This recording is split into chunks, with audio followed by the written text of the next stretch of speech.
Some of you know I'm Jewish. My father came to this country at the age of 17 from Poland. He came over. Other people in his family did not come over. Those people died. Children died. Relatives of my father. All right. So that is in my heart to see what a lunatic can do by stirring up racial hatred. And we're not going to allow that to take place in this country. Senator Bernie Sanders in Milwaukee last night. He joins us live this morning. Senator Sanders, thanks for joining us this morning. We've talked to you many times about Donald Trump. You've called him a liar. You've called him a nutcase. Now comparing him to Hitler? Oh, no. No, there's nothing to do.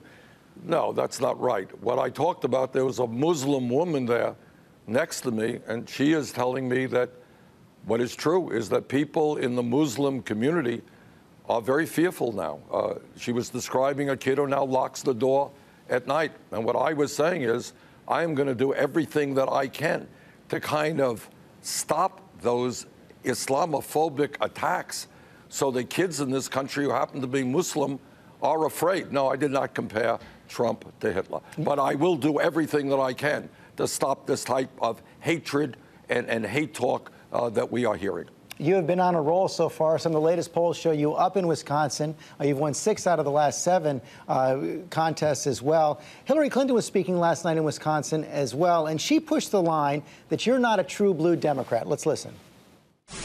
I'm also a Democrat and have been a proud Democrat all my adult life.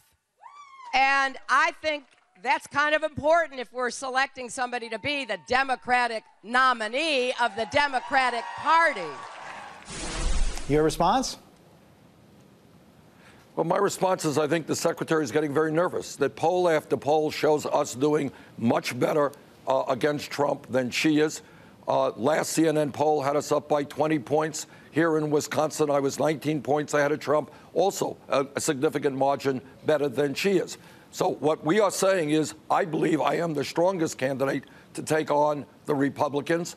And the fact that I have been the longest serving independent in the history of the United States makes my candidacy even stronger. You got a lot of independents out there. So I think we can get virtually all of the Democratic vote. I think we can get a lot of the independent vote. I think we got a lot of young people's vote, working class people's vote. I think we're on the way to victory if we can win the Democratic nomination. You've also been engaged with the Clinton camp in a debate over debates. Secretary Clinton said this morning she's confident there's going to be another debate ahead of the New York primary. Are you confident? Yeah, I am. Look, she has proposed 3 dates. We have proposed 4 dates. She has a difficult schedule. I've got a difficult schedule. You know, one of the debates proposed was the night of the NCAA finals. Didn't make sense to me, but I think that we will reach an agreement. People of New York deserve to hear us discussing the important issues facing that state and facing the country. I suspect it will work out. I hope it will. And one of the debates proposed and one of the debates that Secretary Clinton accepted was actually on Good Morning America on either the 14th or the 15th. And earlier in the week, your campaign signaled that they were going to accept that. And then once she accepted it, you're now saying it's no longer okay. Why is that? Well, I think what we want is to look at the maximum viewing audience. And any time and any venue that works, that has that viewing audience will be good. So we're looking at a lot of options right now. But I think at the end of the day, George, we will have a time and a place. There will be, I suspect, a very spirited debate about why the middle class continues to decline, why we have so much wealth and income inequality in this country, and whether or not we are being as effective as we should be in addressing the crisis of climate change, which we must deal with. So you're not ruling out that debate right now?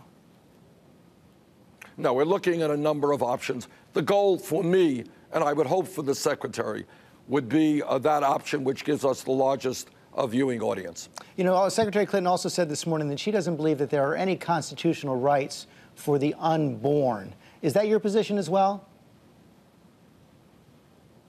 All I know is that I will fight as strong as I can to defend a woman's right to choose.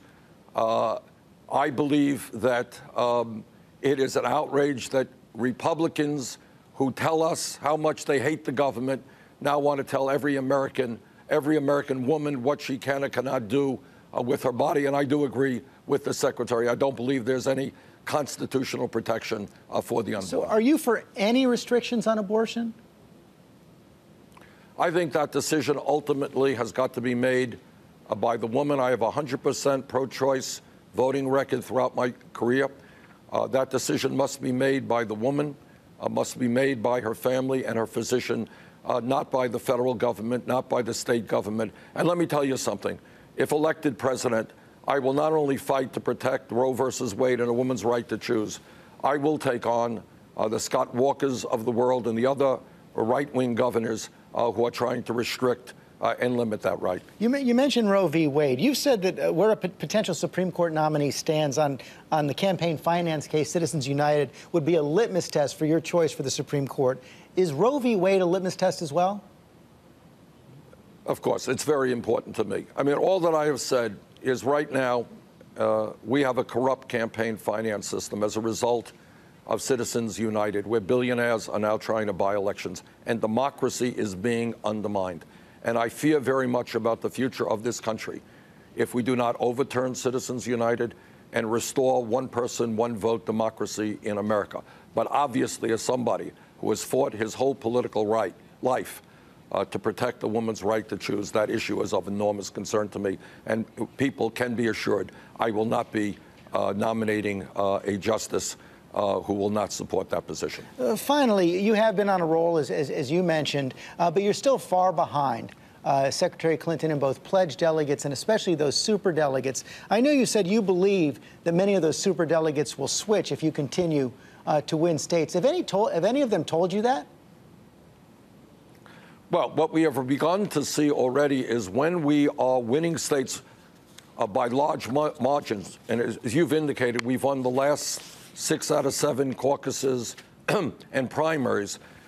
It is very hard for superdelegates in a state, say like Alaska, I think, where we won 82% of the vote, not to go with the will of the people in that state. In addition to that, as I think we demonstrate that we are our campaign is a stronger campaign against people like Donald Trump. Last CNN poll, we were 20 points ahead of him. Here in Wisconsin, the last poll they had out, just in this state, we were 19 points ahead of Trump. I think as many superdelegates look out there, what they are saying, yeah, well, I like Hillary, I like Bernie, but most importantly, we've got to beat Donald Trump, and I think they will see that Bernie Sanders is the strongest candidate to do that. Senator Sanders, thanks for joining us again this morning. Thank you, Judge.